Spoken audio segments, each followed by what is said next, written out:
যারা আমাদের রেমিটেন্স যোদ্ধা রয়েছে বিশ্বের বিভিন্ন প্রান্তে, যারা প্রবাসী রয়েছে, আমাদের এই ছাত্র জনতার অংশগ্রহণে সফল গণঅভ্যুত্থানটির ক্ষেত্রে রেমিটেন্স যোদ্ধাদের বিশেষ অবদান রয়েছে।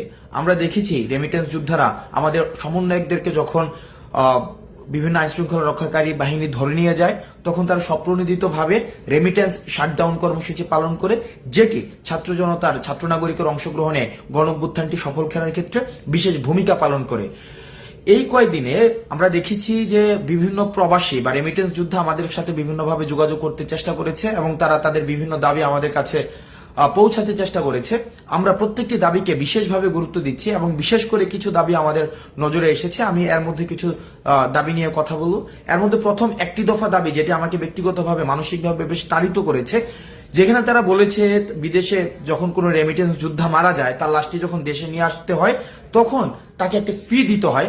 আমরা এই জায়গায় তারা এই ফিটি চাচ্ছেন না বা এই ফিটি তারা দেওয়ার মতো, বা আমরাও এটা মনে করি যে রেমিটেন্স যোদ্ধা যারা দেশের জন্য বাইরে থেকে কাজ করেছে, তাদের যে অপঘাতে মৃত্যু বা স্বাভাবিক মৃত্যু যখন হয়, তারা যখন দেশে আসতে চায় বা দেশে তাদের লাশটা নিয়ে আসতে হয়, সেক্ষেত্রে আমরাও বিশ্বাস করি কোনো ধরনের ফি থাকা উচিত নয়। সুতরাং এই বিষয়টি নিশ্চয়ই অ্যাড্রেস করা হবে। দ্বিতীয় যে একটা গুরুত্বপূর্ণ বিষয়, সেটি হচ্ছে প্রবাসীরা যখন দেশে আসে, এয়ারপোর্টে তাদের নানাবিধ হয়রানির শিকার হতে হয়, তাদের তৃতীয় শ্রেণীর নাগরিকের সেখানে মর্যাদা দেওয়া হয়। আমরা চেষ্টা করব এই বিষয়টিকে খুব দ্রুত সময়ের মধ্যে অ্যাড্রেস করা, তাদের জন্য যথাযথ মর্যাদা নিশ্চিত করা হয় এবং বিদেশ থেকে তারা যেসব জিনিস নিয়ে আসে সেগুলো যেন যথাযথভাবে খুব সেফলি তাদের কাছে হস্তান্তর করা হয়। আরেকটি বিষয় রয়েছে, সেখানে তারা বলেছেন যে যতদিন পর্যন্ত তারা বিদেশে থাকেন ততদিন পর্যন্ত তাদের যেই সন্তান রয়েছে দেশে, তাদেরকে বিশেষভাবে তাদের যেন তত্ত্বাবধান করা হয়, সেই বিষয়টিকে আমরা অ্যাড্রেস করার চেষ্টা করব। এবং আরেকটি বিষয় রয়েছে, তারা যখন বিদেশে যেতে চায়, বিদেশে যাওয়ার ক্ষেত্রে তাদেরকে কর্মসংস্থান ব্যাংক থেকে যে ঋণটি নিতে হয়, সেই ঋণটি নেওয়ার ক্ষেত্রে বিভিন্ন ধরনের জটিলতা সেখানে রয়েছে। সেই জটিলতা নিরসনের জন্য তারা চাচ্ছেন আমরা যেন সেই বিষয়টি নিয়ে কথা বলি এবং জটিলতা নিরসনে যেন যথাযথ পদক্ষেপ নেওয়া হয়। সেই বিষয়টি নিয়েও আমরা বৈষম্য বিরোধী ছাত্র আন্দোলন, এই অন্তর্বর্তীকালীন যে সরকারটি গঠিত হয়েছে, সেখানে আমরা বিশেষভাবে সেই বিষয়গুলো আমরা অ্যাড্রেস করব।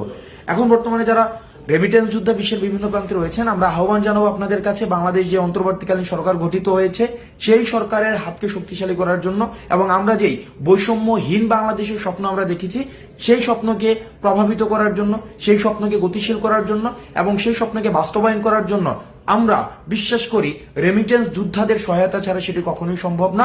আপনারা রেমিটেন্স যোদ্ধারা যারা বাংলাদেশকে ধারণ করেন, বাংলাদেশকে বিশ্বাস করেন, যারা বাংলাদেশের এই যে অগ্রযাত্রাকে এগিয়ে নেওয়ার ক্ষেত্রে বিশেষ ভূমিকা পালন করছেন, আপনারা আবার আগের মতো যেভাবে রেমিটেন্স সরবরাহ নিশ্চিত করার মধ্য দিয়ে বাংলাদেশকে স্বনির্ভর করেছেন, সেভাবেই আবার রেমিটেন্স সরবরাহ আপনারা নিশ্চিত করবেন।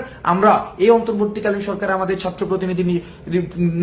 ছাত্র প্রতিনিধি যারা রয়েছেন, তাদের অংশগ্রহণের মধ্য দিয়ে আপনাদের না বলা কথাগুলোকে আমরা তাদের কাছে পৌঁছে দিব এবং আমরা প্রতিশ্রুতি দিচ্ছি, আপনাদের এতদিন পর্যন্ত যেসব দাবিগুলো বাস্তবায়ন হয়নি, সেই সব দাবিগুলো বাস্তবায়নের ক্ষেত্রে আমরা স্পোকসম্যান হিসাবে কাজ করব।